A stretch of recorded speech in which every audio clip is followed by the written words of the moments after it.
Saludos amigos, hoy martes 19 de marzo de este 2019.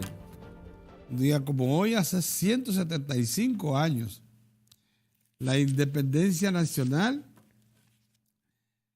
se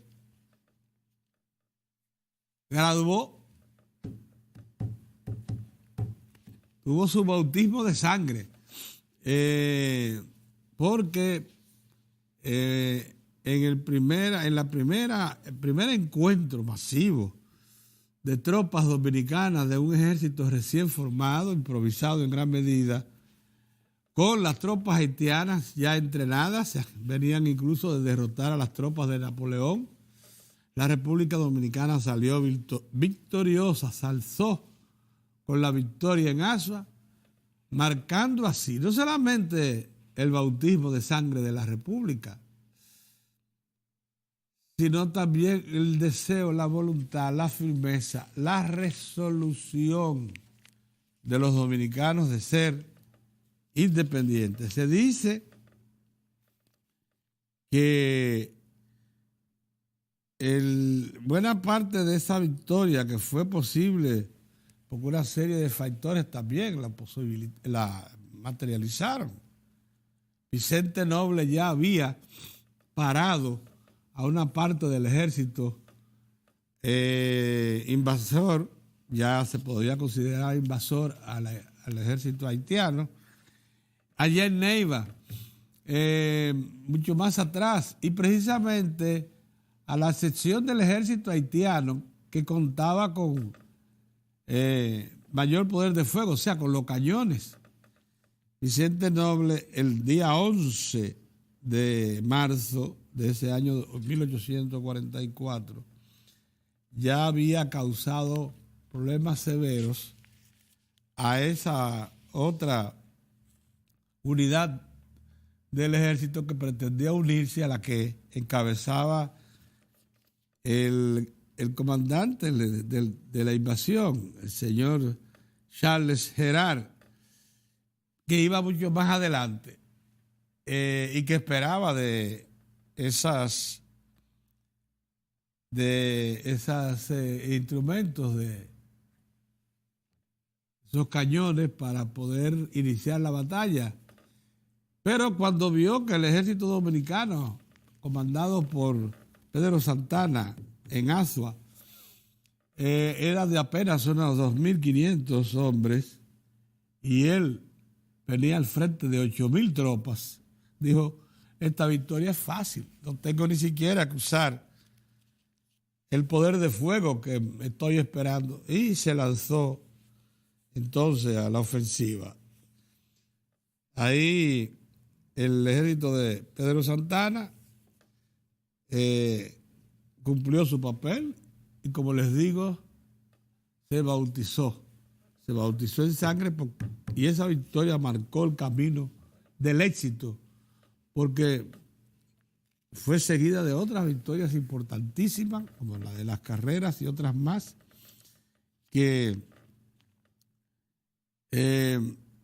decretaron la independencia real, porque usted puede hacer un manifiesto y declararse libre e independiente, pero si no tiene las armas, si no tiene los hombres, si no tiene las victorias que se reclaman en el campo del honor, entonces usted se queda nada más que en proclamas.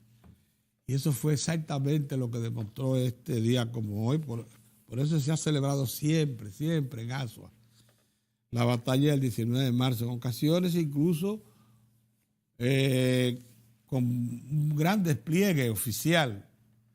En esta ocasión no tanto, pero ha habido siempre una especial atención a este día, porque es el que marca la firme resolución del pueblo dominicano de adquirir su propia independencia, de adquirir su propia definición como pueblo, un nuevo pueblo organizado de América. Así es que esta es una fecha memorable para todos los dominicanos, que deben recordar incluso al señor Pedro Santana como hombre que dirigió esas tropas, organizó esas tropas que lograron vencer a un ejército 3 veces superior.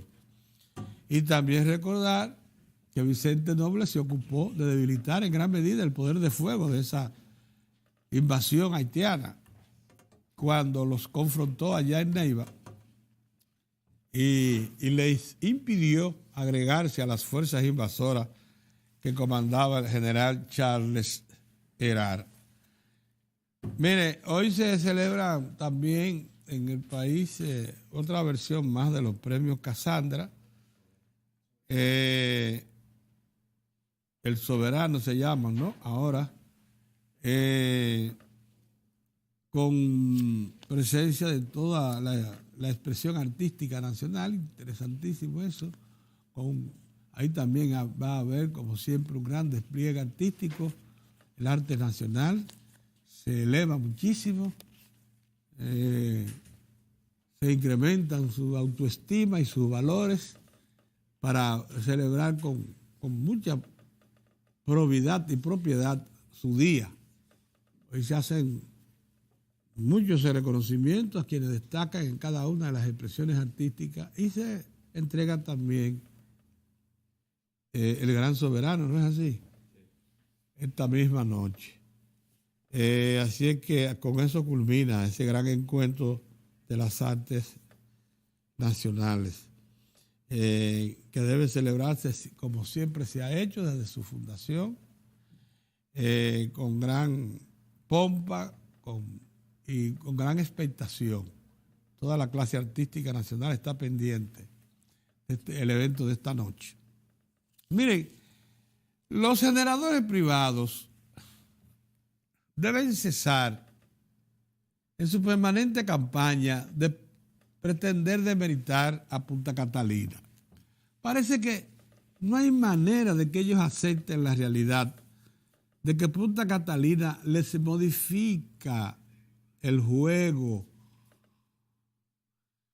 cambia las reglas del juego de un sector manipulado como es el subsector eléctrico. Y eso que es una realidad que cuesta más de 2.000 millones de dólares, que ha invertido el Estado con un sacrificio enorme, ya es incontrastable, ya no hay manera de echarlo para atrás. Ahí vimos que sectores que ellos movilizan, como por ejemplo a Enriquito de León y al señor Fernando Peña, protegido por una institución que recibe respaldo financiero para poderse mover en varios escenarios internacionales, elevó una comunicación a la Suprema, al Ministerio Público de Italia, evidentemente impulsada por los recursos que tienen los generadores privados aquí en República Dominicana, para que eso pudiera llegar a las altas instancias del Ministerio Público Italiano. Y esto motivaron una investigación, como lo haría cualquier ONG del mundo que con algún grado de presencia eleva una queja. Simplemente motiva una investigación. Y esta vez lo hizo contra la empresa Tecnimont italiana, que forma parte del consorcio Odebrecht Tecnimont Acero Estrella, o sea, una empresa brasileña asociada a otra empresa grande, Tecnimont italiana, asociada a una empresa grande dominicana, Acero Estrella. Esas son las responsables de ejecutar el proyecto llave en mano que se llama Central Punta Catalina, compuesta de 2 grandes generadoras. Bien, la Procuraduría pues llamó a las oficinas centrales de Tecnimont en Italia y les comunicó que tenía esa denuncia, que decían ellos. Bueno, pues aquí eso ha sido motivo de información promovida por los medios que siguen, en gran medida que están relacionados con esto de los sectores poderosos que manejan a las empresas generadoras privadas. pretendiendo todavía lanzar dudas e involucrar a mucha más gente, no solamente a Odebrecht, que ya está involucrada hasta el cuello, y que no lo fue únicamente por el caso dominicano, donde aparece también, sino como todos sabemos, porque estuvo presente con malas prácticas, utilizando recursos no santos para obtener obras, sobrevaluarlas en toda América, y no solamente en Latina, sino también hasta en Estados Unidos. Entonces, lo que se quiere ahora es involucrar a Tecnimont. Tecnimont, dentro de ese consorcio, cumple el papel de ser precisamente de las tres, la única con experiencia en el montaje, instalación y puesta en operación de centrales termoeléctricas alimentadas por carbón. Más de 200 unidades repartidas por todo el mundo. Tecnimont era, y se dio cuenta Odebrecht, que nunca había construido ni tampoco instalado equipos de termoeléctricos, procuró que una empresa de calidad mundial como Tecnimont de Italia se asociara. Por eso incluso la aseguradora de Punta Catalina, la aseguradora SACE italiana, participa y fue pieza clave para conformar el grupo de 6 instituciones financieras que originalmente comprometieron un préstamo de 630 millones de dólares para ayudar a financiar este proyecto, que es un proyecto, como todos sabemos, de 1.945 millones de dólares. Así fue contratado por el Estado Dominicano con el consorcio Odebrecht Tecnimont Estrella. El papel de Tecnimont, insisto, era esencialmente dirigir el proceso de instalación de los equipos y puesta a prueba. Por cierto, un papel que en este momento es fundamental y que al tratar de distraerlo por parte de esta iniciativa combinada de los generadores privados y de esta famosa ONG que le sirve local, lo que procura es distraerlo de ese papel básico que tiene en este momento de poner a prueba todo el equipo. Tecnimont hace mucho tiempo, que después que terminaron las obras civiles de ingeniería civil, o sea, estructuras que iban a albergar los equipos, cogió el control de la obra, en el sentido de montar los equipos, porque esa es su especialidad. Y cuando se pretende distraerla y involucrarla en eventos legales como lo que tiene ya Odebrecht en todas partes, lo que se está es procurando hacer un último esfuerzo por causar daño a Punta Catalina, retrasarla, demeritarla. Tuvieron un primer éxito esos generadores privados con la misma ONG que improvisaron aquí como parte de los esfuerzos que hacen, desde el inicio mismo del proyecto, porque el propósito de ello era paralizar el proyecto, que el gobierno abandonara por incapacidad de gestión y de obtener crédito para que le cayera en manos a los que la querían, que son los generadores privados. Pero obtuvieron un primer éxito porque de los 630 millones de dólares que un grupo de bancos encabezado por el Deutsche Bank y el Banco de Santander de España, el Deutsche Bank alemán y el Santander español, más 3 bancos importantes de Europa, y SACE como aseguradora, desembolsaron un 30%, 300 millones de dólares de los 600, la mitad, un 50% del préstamo comprometido. Entonces estos señores se movilizaron, financiados, fueron a Europa, a las asambleas de accionistas de por lo menos 3 bancos de los que conformaron el grupo de prestamistas para Punta Catalina y allá denunciaron que esas instituciones estaban involucradas en proyectos que iban a afectar el ambiente, pero que además estaban involucrados ya esos proyectos en actos de corrupción. Ustedes saben cómo son los inversionistas de Ariscos. Bueno, esos inversionistas mandaron a sus ejecutivos de esos bancos a hacer una investigación acerca de esa denuncia. Y eso paralizó entonces los desembolsos que ya estaban materializados, al punto de que Sánchez ya había emitido su póliza de seguro. Sánchez es la aseguradora de Punta Catalina. Pero ¿qué va? El sector generador privado no cesa. Eso sí, que el que daría una demostración de blandenguería sería el Estado, si permite que estos generadores privados que todavía insisten en demeritar a Punta Catalina participen de alguna manera en la licitación que se va a hacer para operar Punta Catalina o para obtener nuevos socios accionistas, que son dos intenciones que ha expresado el Estado. Ustedes saben muy bien que el Estado ha decidido y tiene una licitación abierta, poner en manos de operadoras con experiencia y con capacidad de gestión demostrada en el mundo la operación de Punta Catalina, y también ha decidido abrirse a conocer propuestas de inversión.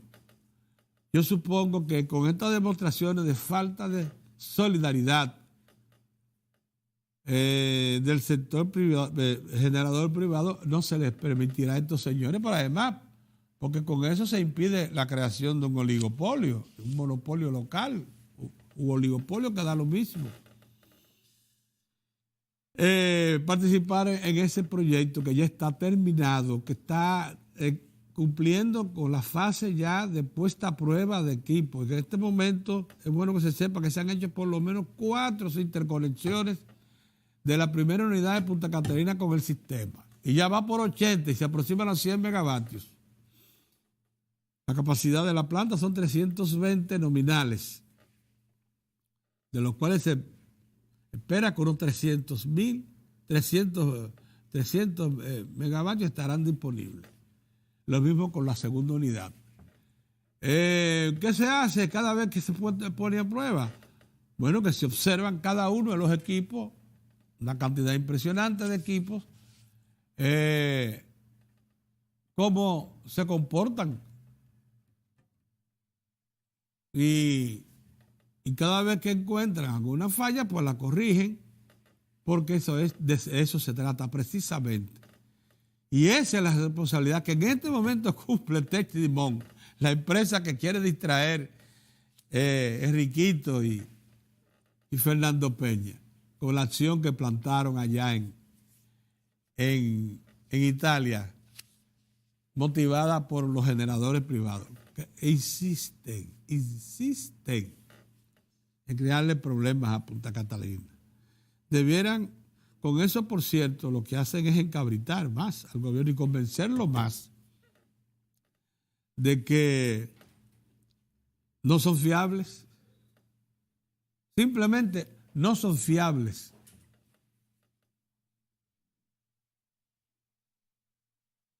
Para ningún tipo de asociación.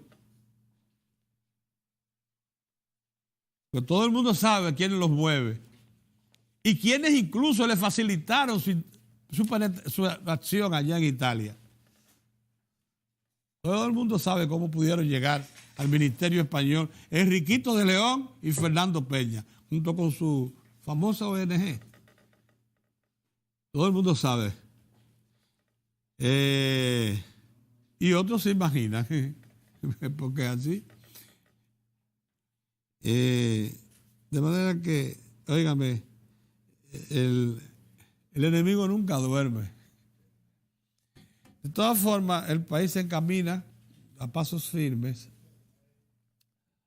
a impactar y a producir cambios sustanciales en el servicio eléctrico. No solamente con la puesta en operación de Punta Catalina, que ya es indetenible, que ya no tiene remedio tratar de impedirlo, sino también con la entrada, como ha dicho la CDEE, de unos 400, ya para el año que viene, están unos 290, 300, se le va a agregar 100 o 110 megavatios más de energía renovable para el año que viene. Y además, porque ya se iniciaron los trabajos de la construcción del gasoducto Andrés San Pedro, que convertirá a gas natural a unos 850 megavatios que hoy procesa Bunker C. Imagínense lo que será este sistema, que se liberará de la dependencia de petróleo hasta llevarla a un 80% para producir gas natural, carbón y energías renovables. Aquí quedará entre un 20 a un 15% nada más de generación con derivados de petróleo. Entonces, la significación que eso tiene, estamos a punto de lograrlo, Lógicamente eso va a impactar notablemente en los precios y va a cambiar la relación. Eso por un lado. Por el otro, algo que quería también destacar en el día de hoy es la importancia definitiva que tiene el Metro de Santo Domingo para el transporte en el Gran Santo Domingo. Es una pena. Si tuviéramos en este momento la línea 9 hacia los Alcarrizos, buena parte de los problemas del transporte público estuvieran en gran medida resueltos. Fue un acierto del gobierno pasar el río con un nuevo puente ferroviario para llegar hasta Santo Domingo Este, pero nos faltó extenderlo por el lado oeste hacia los Alcarrizos, que tuviéramos, junto con el teleférico que se puso en servicio, tuviéramos una estructura de transporte barato, segura, limpia, de grandes proporciones. Ayer, con una avería que se registró de 6:30 a 9:30 de la mañana, el metro dejó en la calle 100,000 personas. 100,000 personas que tuvieron que buscar otra forma de llegar a su trabajo y cumplir con sus obligaciones. Lo que eso puso de manifiesto ayer es la importancia que tiene el Metro de Santo Domingo para esta población que ya supera los 3 millones de personas reunidas aquí en el Gran Santo Domingo. Buenos días, don Orión. Aquí tiene su cafecito. Buenos días, buenos días. Buenos días, don Mozart. Buenos días, Pedrito. Bueno. Saludos, amigos. Saludos, Mozart. Saludos, Pedro. Estrenando corbata de la que yo tengo guardada. Y no había entrenado por mucho tiempo. Sigue entrenando, sigue sacando. Entonces le dije, y como estamos con los artistas y la cosa. El soberano, el artistismo. Oye, el día del artistismo. Pero ten cuidado, déjale las cosas a los artistas. Sí, porque no haya. Nosotros somos otra cosa. ¿Tú entiendes? De todas maneras, ten cuidado con caerle atrás a los artistas para que no caigan engaños. Sí. Hoy se bañó, hoy se bautizó en sangre la independencia nacional. 19 porque la gente tiene que entender lo que era esa batalla. ¿Qué era lo que tenía? ¿Cómo le dicen? Yo no sé mucho de militarismo, de eso, pero es piezas de artillería. Una pieza de artillería es un cañón, ¿verdad? Sí, que le ponen una y ¡boom! Sí. Bueno, piezas de artillería, pero machete, cuchillo, puñales. El sable peleando de... Y estamos hablando... Que hay que tener mucho valor. Para de 10,000... Hay que tener mucho valor. Pero eso no tiene nombre. Descalzo. Otra cosa, descalzo. Donde hay... Imagínense la maleza. Estamos hablando de hace... qué sé yo cuánto, casi 175 años. Ese sol, miren la maleza, miren la descalzo, los mosquitos, qué sé yo, toda esa cosa, peleando. Orión, espérate. Y del otro lado, Herar con 8.500 tropas. De este lado, Pedro Santana con 2.500. Lo que pasa es que un señor que se llama Vicente Noble se ocupó de frenar precisamente lo que tú... Yo no tengo café. Míralo aquí, tu café. Te lo puse. Mira, Orión. Oye, fue lo que pasó. El día 11 de marzo, Vicente Noble, ya había pasado por Neiva y venía camino para acá con su tropa. Era a pie. A caballo nomás va ahí. Y el comandante. Y unos cuantos más. Era a pie. Entonces, Vicente Noble, él venía con las tropas de a pie adelante. Pero detrás venía la artillería que menciona Orión. ¿Sabes lo que hizo Vicente Noble? En Neiva le entró. Que le entró y la desparpajó. Y la desparpajó en Neiva. Y no lo dejó llegar. Sí. Pues eso estamos hablando. Y 8.500 ciudadanos del otro bando con la cultura napoleónica de la batalla, de tierra arrasada. A Asua la quemaron 3 veces, para tu información. Los haitianos pasaron 3 veces por Asua y 3 veces le pegaron fuego con toda la gente que estaba ahí. Para que lo tengan eso en cuenta. 3 veces le pegaron fuego a eso. Es algo serio. No, pero entonces, la grandeza de esa batalla. No, la grandeza de esa batalla. Y era pasado por la bayoneta, mujeres, hombres, niños y todo el mundo. Sí, señor. Eso era cuando esas eran tierras arrasadas. Entonces, conmemoramos hoy con mucho orgullo patrio la batalla del 19 de marzo. Hoy hay actos, saludamos a todos los azuanos, que ahí fue el escenario de la batalla. Ahí nos bañamos, nos bautizamos. Ahí fue que se consolidó la independencia. Sí. Y se terminó también unos 11 días después de que el asunto era en Santiago, donde también había en la batalla de Santiago. Sí. No, porque la batalla de la Carrera, del Memiso, de Cambronat, eran grupos matándose, pero despellejándose. Pero las 2 grandes batallas son la de Asua, el 19 y el 30 la de Santiago. Que también en Santiago tumbaron la infantería haitiana, o sea, también la pieza de infantería. Estamos hablando de 10.000 soldadescas haitianas en 3 divisiones, ¿verdad? Eso, pues bien, felicidades a los azuanos, nos complace mucho participar de este orgullo nacional. Tengo entendido el presidente... Hoy habrá esta tarde del desfile militar. El desfile militar en Asua siempre se hace. A las 4 de la tarde. Ahora, por si acaso, ha habido algunos escarceos por ahí fronterizos, no vaya a ser, pero siempre es bueno mantener el ánimo elevado. Sí, claro. El ánimo patrio. Miren, señores, uno debemos mencionar hoy un juego ayer estaba viendo también, por cierto, un juego de la NBA, lo que le llaman presión de cancha. En Santiago se celebró un juego que perdió Sameji por 1 punto. Esos son los juegos finales que no se puede, el que tiene 3 faltas, 4 faltas. Perdió uno por 1 punto anteayer. Y ha sido un desastre para él. Para él, sí. La presión de cancha es donde le llaman los entrenadores, ¿cómo le llaman en baloncesto? Los entrenadores. Sí, son los entrenadores, sí. Porque nosotros le decimos manager en inglés en béisbol, pero en el entrenador. El entrenador. Sí. El entrenador. Tú ves que corre tanto como están de un lado a otro. Cuidado. Y además, si su estelar tiene 4 faltas. Yo lo que quisiera saber por qué es que están trajeando a la quinta falta. Con corbata. Sí, con corbata. En la quinta falta para afuera. En la quinta falta para afuera. Entonces, podemos nosotros comparar ese escenario de un juego último, un juego difícil, que se ya entra en la etapa del cuarto tiempo. Son 4 tiempos, el cuarto tiempo. Y con la pizarra un tanto difícil.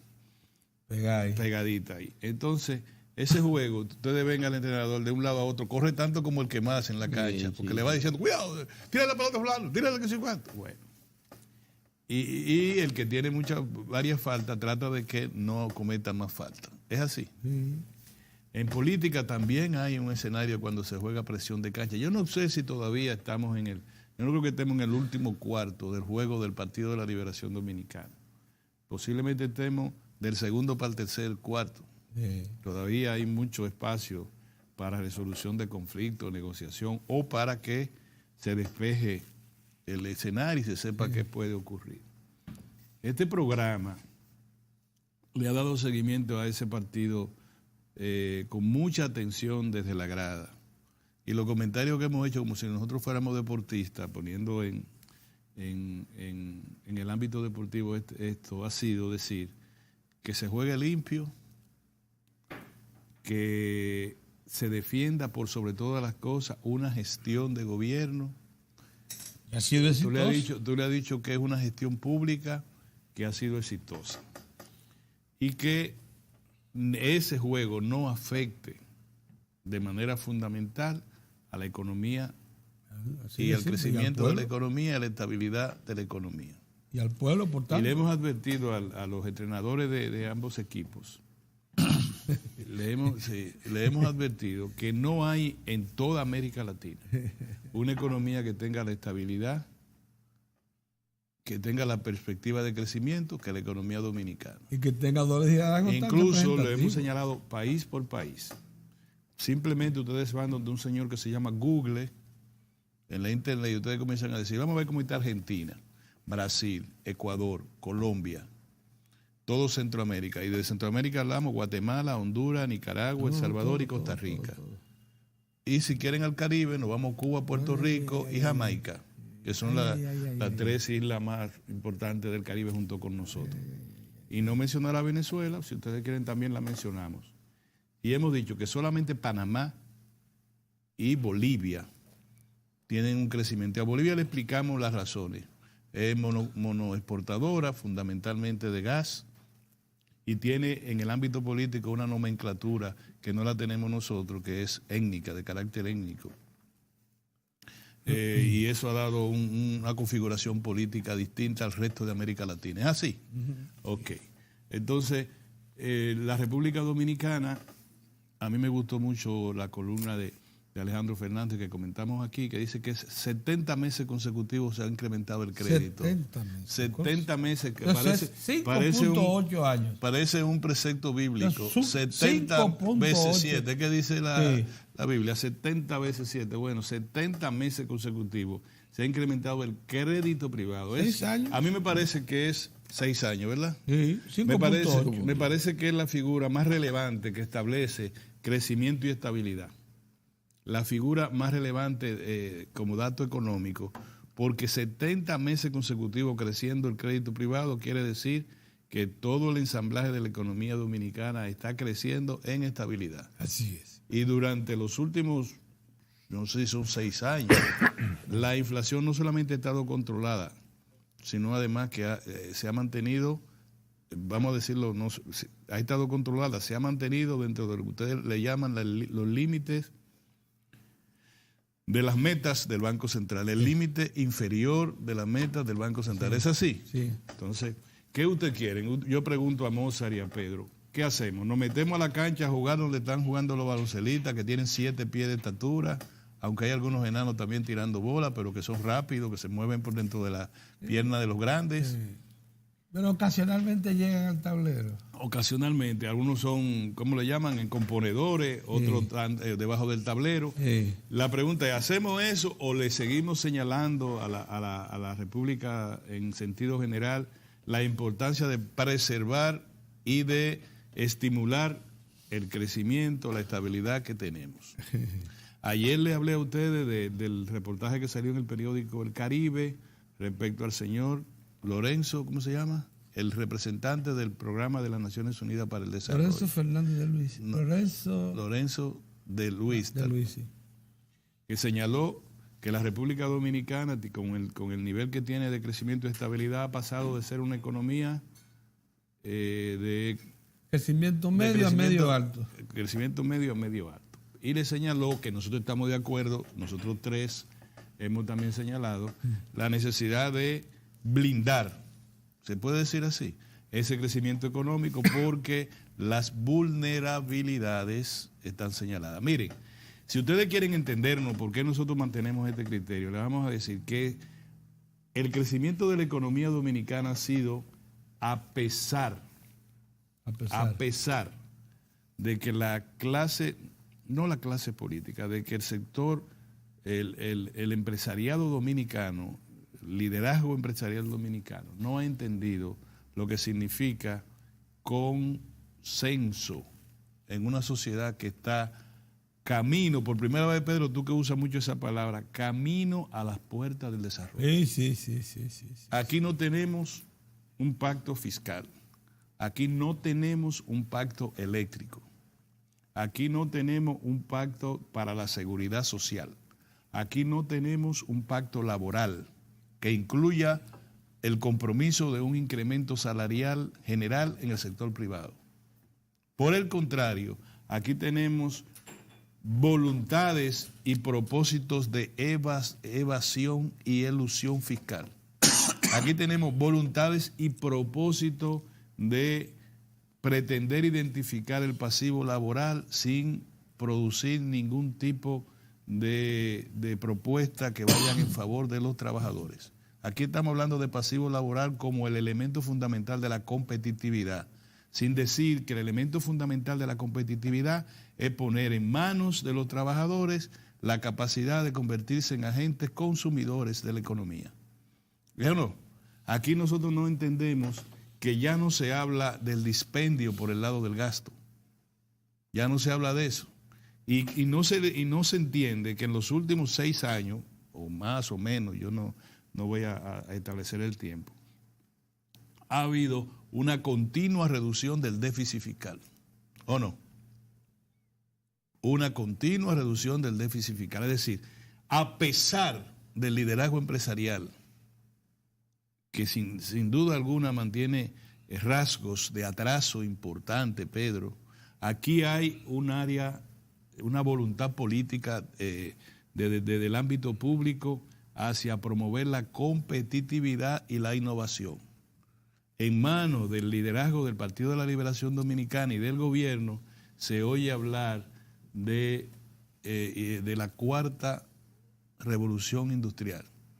Se oye hablar de la República Digital.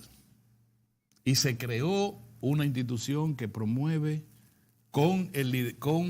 dirigida por el liderazgo joven del sector empresarial, que promueve la competitividad y la innovación. Sí. Pero sin esos fundamentos, Pedro, reforma, pacto laboral, pacto fiscal, pacto por la reforma, por la seguridad social y pacto eléctrico, y si a eso se le agrega una crisis de orden político, una crisis de orden partidaria, acuérdate que la crisis de orden político tiene que estar precedida de una crisis económica que no se vislumbra, de una crisis social que no se vislumbra, y entonces que viene una crisis política. Bien. Entonces no hablemos de crisis política, hablemos de una crisis partidaria que afecta la economía. Así es. Entonces, si eso está mal, que nosotros digamos, si un amigo nuestro, a quien queremos mucho, Pedro, que vi en Juan Dolio, de chiste, pero nos dijo bocina.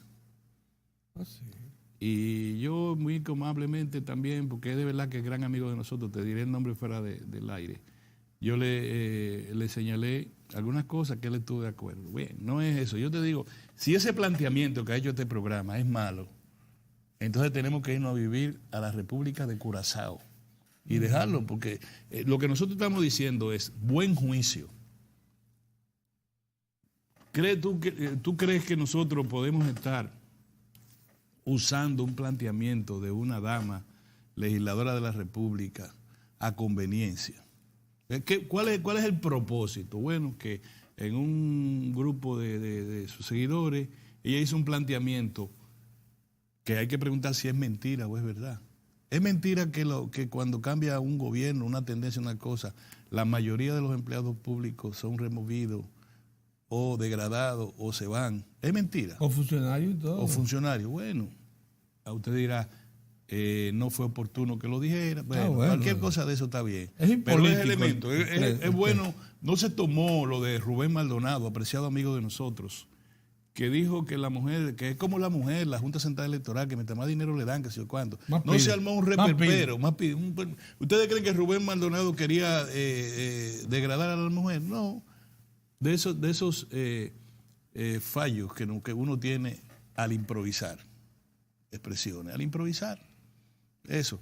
Que tienen que pasar por encima de mi cadáver. Y le dice otro, bueno, ese es el problema. Y eso es lo que nosotros vamos a discutir. Mose le va a dedicar 20 minutos a decir que si pasan por encima del cadáver de alguien, o si el otro dice que si ese es el problema, o que si todos los funcionarios públicos, empleados públicos tienen que apoyar a la reelección, otros dicen que no la apoyen, y así es la vida como puede el egoísmo. Sí, es decir, nosotros deberíamos como país tener ya una madurez en el debate. ¿Por qué los Si los señores que apoyan la reelección del presidente Danilo Medina la apoyan por esto, ok. ¿Por qué los que apoyan el retorno por cuarta vez del presidente Leonel Fernández creen que debe ser por esto? Vamos a discutir las cosas más a profundidad, Pedro. En cuanto, y quisiera yo decirlo por enésima vez, pero para que no se entienda que nosotros rehuimos al debate, los tres ciudadanos que estamos aquí, que echamos a Pedro en el pozo. Y Pedro está aquí. Hemos dicho que en política, y quizá Musar me pueda ampliar este concepto, en política nada es posible y nada es imposible. O todo es posible o todo es imposible. ¿Se entiende eso? En política se nutre de realidades. En política tú no le puedes decir a la gente, mire, usted no puede hacer esto porque no lo puede hacer nunca. No.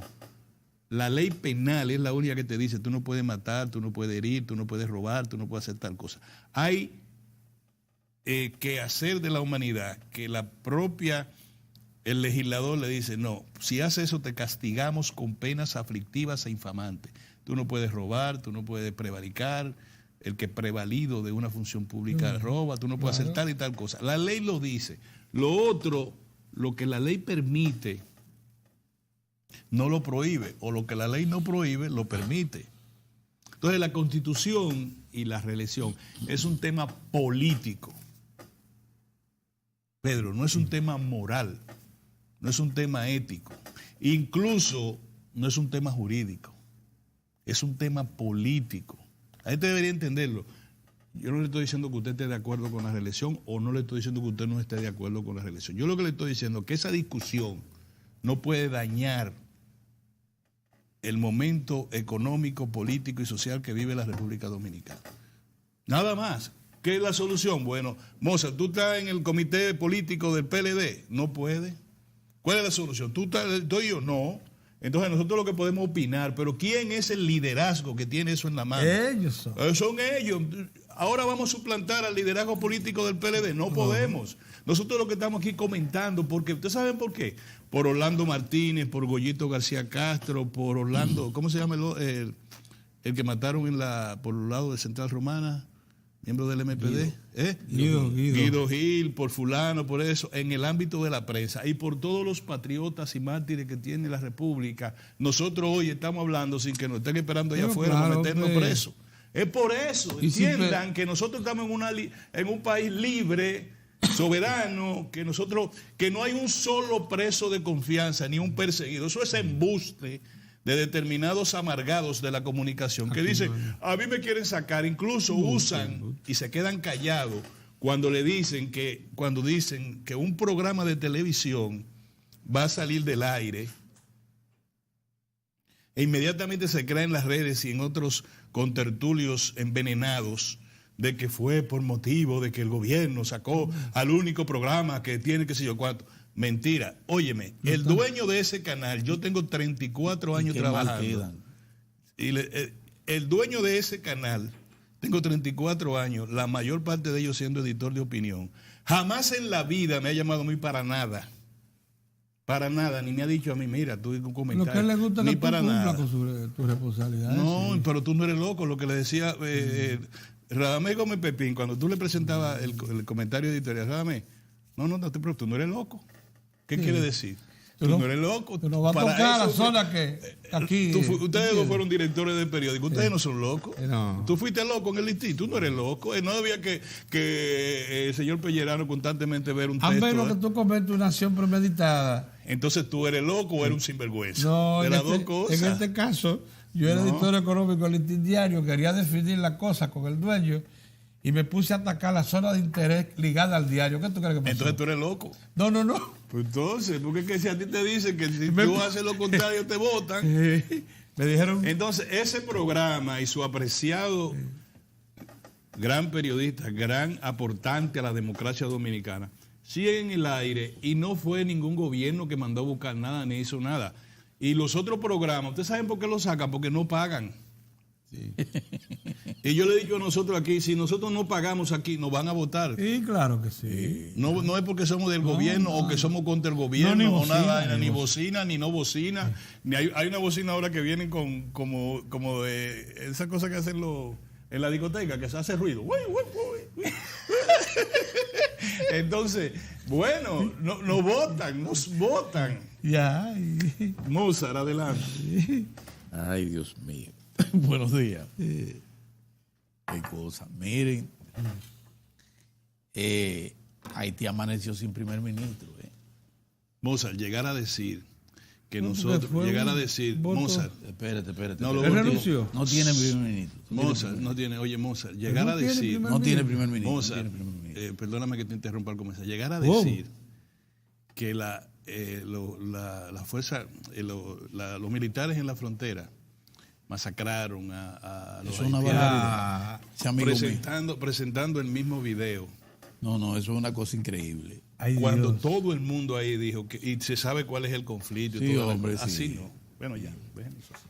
Bueno, pero Se acudió a esa cosa ayer. el asunto es que no hay primer ministro en Haití. Hubo una votación en la Cámara de Diputados de Haití, 97, y no hay primer ministro. En las próximas horas el presidente Juvenal, que se llama, va a presentar una propuesta. Y él no vetó el cajero. No, se lo llevaron. Se lo llevaron.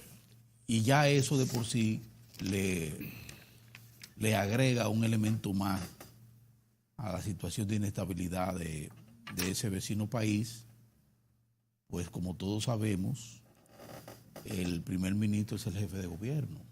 Sí, sí. Y entonces Haití entra en un asunto adicional, un problema adicional ahí de liderazgo para la conducción del Lo que es una rutina gobierno. en la política Es haitiana. una rutina, pero es una rutina impertinente y fuñona, que crea situación de tensión, porque sale el primer ministro, pero siguen las presiones para que renuncie el presidente.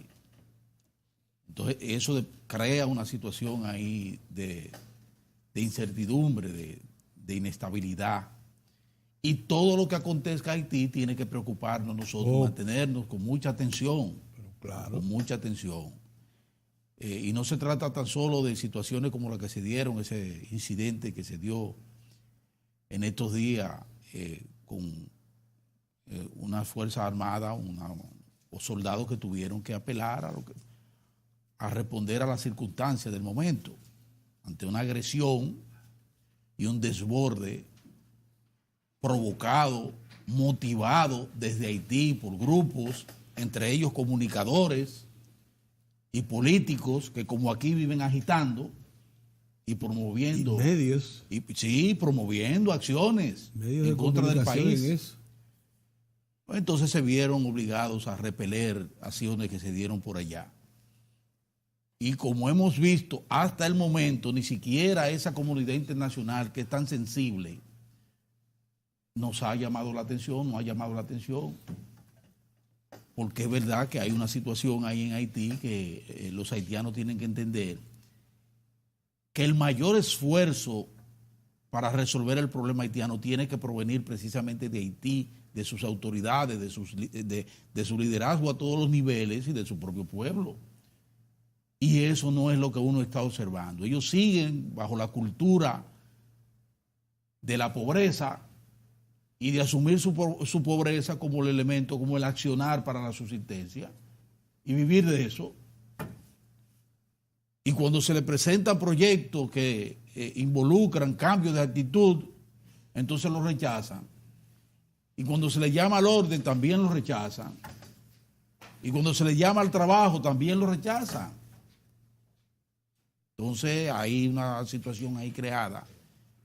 Y nosotros tenemos que mantenernos alerta, como al efecto estamos. Con un Ministerio de Defensa, con todo su estamento especializado, incluyendo el CEFRON. Movilizada a la zona. Y movilizado por allí, la Dirección de Investigación también, todos movilizados en la zona, en una labor de prevención.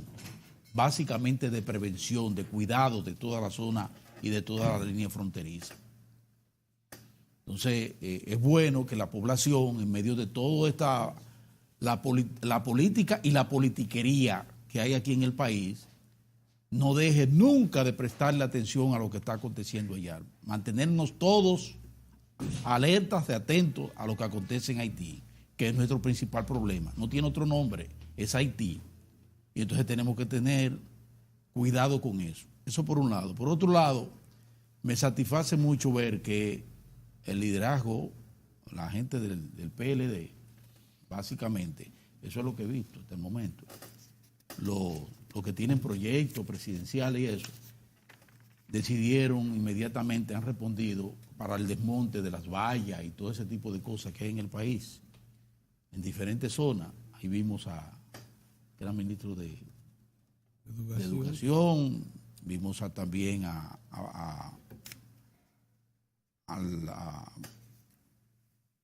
los dos exministros de Educación, porque es Navarro y Paredes, ¿qué se llama? El otro ministro, Baret, que decidieron ya que ellos van a desmontar su asunto. Y en eso están también otros precandidatos, los que buscan proyectos presidenciales. Eso es muy importante porque están dando respuesta inmediata a un emplazamiento que hizo la Junta Central Electoral para resolver el problema de las vallas. Una cosa terrible eso, la agresión visual de eso. Además, a destiempo, completamente a destiempo, porque todavía no hay, no se ha abierto campaña alguna en esa dirección. Entonces, tienen el país lleno de vallas y ese tipo de cosas. Bueno, nos alegra que obtemperen a este llamado y no esperen para después de estar creando y diciendo que lo están persiguiendo, que las autoridades edilicias en cada una de las áreas correspondientes tomen acciones, que tengo entendido que ya han sido debidamente notificados también por las alcaldías para que entiendan que tienen que desmontar esas vallas.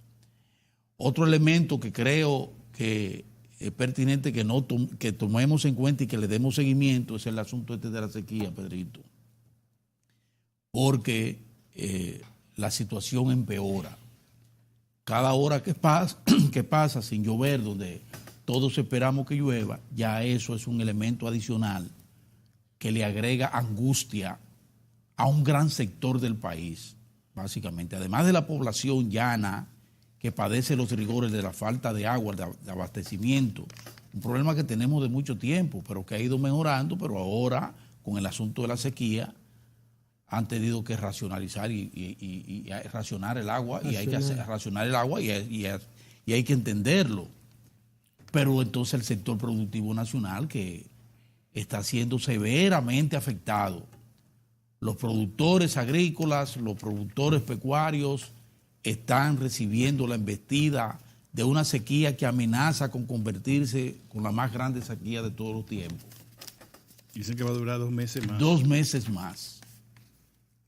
Con secuela de muerte de reses, situación de impedimento para iniciar procesos de siembra en diferentes puntos, básicamente en la línea noroeste y en el sur del país, aunque debemos decir y resaltar que hoy precisamente los productores y comercializadores de arroz, atención a esto a la gente, han dicho que no va a haber desabasto de ningún tipo de arroz y que no tiene por qué haber tampoco variación en los precios de ese importante comestible. Que ellos tienen suficiente en almacén. Y que la cosecha que ahora se recoge agregará a la reserva suficiente arroz. Para que se sepa que nadie puede inventar ahora para agarrarse de que el asunto de la sequía empeoró los costos y creó desabasto y entonces por eso hay que subir. No.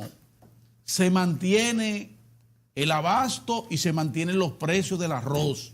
Eso es importante que lo tomemos en cuenta. Y quienes lo dicen son los productores y los comercializadores en finca que hay suficiente cereal. Ese cereal no falta ni tiene por qué ser alterado en su precio. Eso es gracias al crédito ¿cómo se llama? Al crédito, a la pignoración. A la pignoración. O sea, se ha podido almacenar esa cantidad de arroz que no sale al mercado. Esas son de las cosas. Esas son de las cosas que yo ayer. Por ejemplo, yo ayer le decía al buen amigo Pavel Isa, le pedí un poco más de generosidad frente al liderazgo político dominicano y a la gestión del Partido de la Liberación Dominicana y sobre todo a la gestión del presidente Danilo Medina. Que él decía, todo este crecimiento, eso viene lejos. No, espérate, papá. La estabilidad viene lejos, espérate, papá. No ha habido innovación porque eso es porque no hemos enganchado. Pero espérate, papá. ¿Quién es ese? A ver. Pavel Isa. Digo, no, aquí ha habido innovación. Aquí ha habido políticas públicas dirigidas a crear las condiciones para el crecimiento y la estabilidad de la economía. Aquí ha habido suficiente visión estratégica del liderazgo político y fundamentalmente desde el gobierno del PLD para darse cuenta de qué es lo que hay que hacer para aprovechar determinada coyuntura de ese contexto internacional y para saber arroparnos y saber cómo sortear situaciones que han afectado a la mayoría de las naciones de la región y a nosotros no. Es lo que señala. Y eso se llama competencia. Capacidad. Eso se llama capacidad, eso se llama gestión. Eso no tiene otro nombre. No, nosotros hemos creado las condiciones para que este país tenga seguridad alimentaria. Eso no nos llegó del cielo. Y nosotros hemos creado las condiciones 2005. Para que tengamos por primera vez, por mucho tiempo, una situación de un sector turístico, porque ya el turismo, eso es la hora internacional. Pero ¿cuál hora internacional, papá? Espérate, no. Lo que pasa es que aquí se han creado condiciones para que esos inversionistas extranjeros, en vez de mirar a México, que está descompuesto, en vez de ver a la Florida, miren para acá y coloquen aquí su dinero. ¿Y a qué se ha debido? A una excelente gestión en materia de política pública. Déjame agregarte, incluyendo a los mafiosos que de manera eficiente habían hasta ahora escapado de la garra de los norteamericanos. Déjame decir otra cosa. Es que me inquietó lo de la innovación. Usted quiere mayor innovación, hermano mío, que Punta Catalina. Punta Catalina ha sido el más certero, la más certera iniciativa de gobierno alguno en este país para resolver un problema puntual.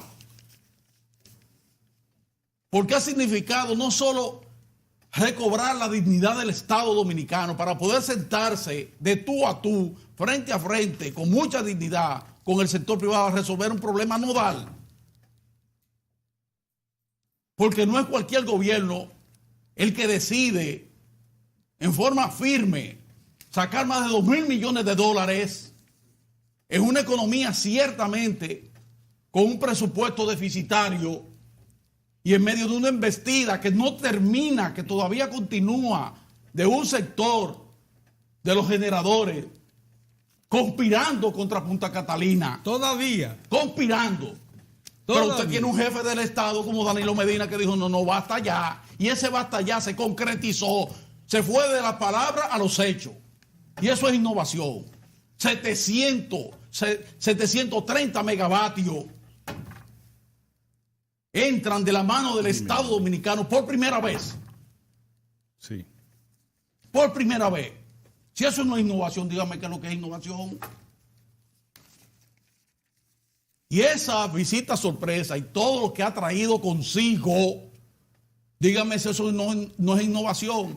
Agarrar un modelo como el modelo de la seguridad social chileno, porque nosotros aplicamos el modelo chileno, sí, pero lo reformamos, lo readaptamos y le sacamos el mayor provecho hasta el punto de que casi el 75% de la población dominicana está asegurada.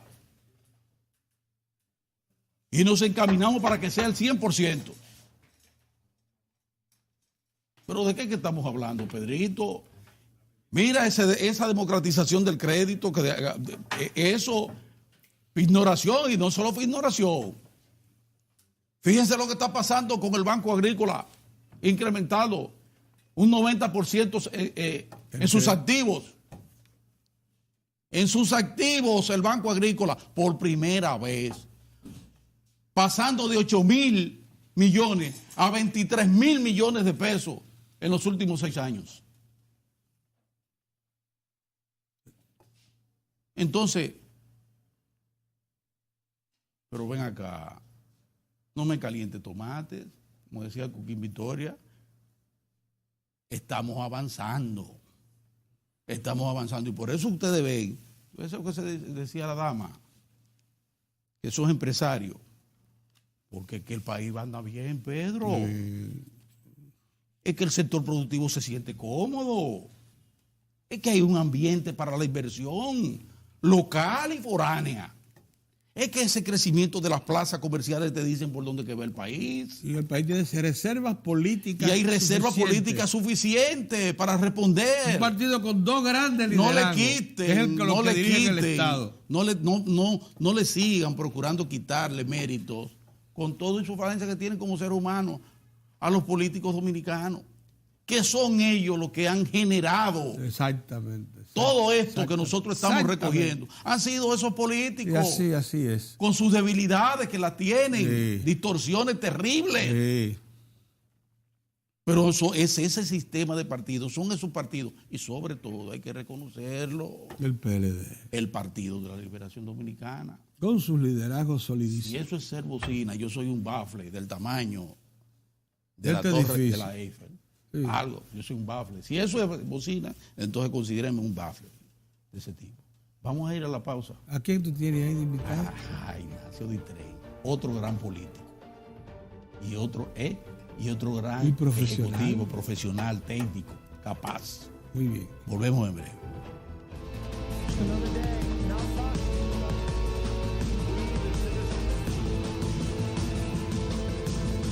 Nos sentimos muy agradecidos por su sintonía. Se ha demostrado al transcurrir de los años que debemos de estar bien informados de todo lo que acontece nacional como internacional. Por eso te las presentamos en las noticias internacionales. El hundimiento del Grande América pone en alerta a Francia y España. Las autoridades marítimas de ambos países trabajan desde el pasado martes en la contención del combustible derramado en el Atlántico por el buque italiano. El carguero se hundió tras un incendio con 2.200 toneladas de combustible a unos 3.000 kilómetros de la ciudad de La Rochelle. 27 personas fueron salvadas con vida de aquel naufragio, que dejó no obstante 3 grandes manchas de hidrocarburos que en cuestión de días podría llegar a las costas francesas. Salvamento Marítimo ha enviado ya una embarcación a la zona del desastre y está previsto que a lo largo de la semana movilice otras 2 con la intención de contener el vertido. El ministro de Ecología de Francia ha confirmado que el combustible llegará muy probable a las costas francesas a finales de esta semana, mientras investiga si hay más fugas en el buque, hundido a 4.600 metros de profundidad. Enfrentamientos entre policía y cientos de personas en la ciudad turca de Diyarbakir. La policía utilizó cañones de agua y detuvo a varias personas que querían entrar al cementerio de la ciudad, donde el día anterior se había enterrado a un activista kurdo. Según las autoridades, Sukov Jansen, de 30 años, se suicidó el sábado en su celda cuando cumplía condena por un atentado con bomba en 2007 en el que murió un policía. Fue la policía quien trasladó su cuerpo hasta el cementerio y lo enterró el domingo sin avisar a la familia, lo que suscitó airadas protestas.